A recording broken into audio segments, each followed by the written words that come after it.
নমস্কার বন্ধুরা, welcome to my channel. আজকে তোমাদের সঙ্গে দারুণ স্বাদের একটা মিষ্টির রেসিপি শেয়ার করব। তার জন্য আমি প্রথমে নিয়ে নিয়েছি পাকা আম, 200 গ্রাম সুজি মিক্সিং বোলের মধ্যে দিয়ে দিচ্ছি।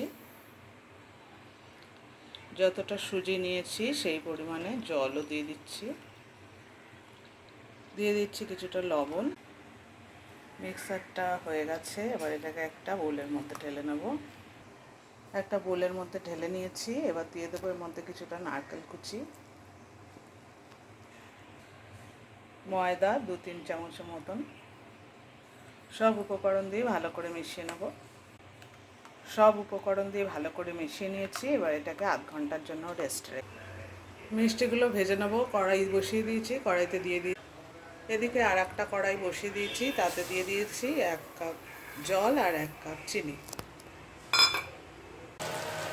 উল্টে পাল্টে ভালো করে ভেজে নিয়ে তারপরে চিনির রসে ডুবিয়ে তুলি।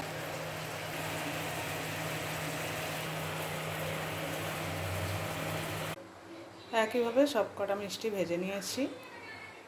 কেমন লাগলো অবশ্যই কমেন্ট করে জানাবে। আর অনুরোধ করব সবাইকে আমার ইউটিউব চ্যানেলটা সাবস্ক্রাইব করে নিতে।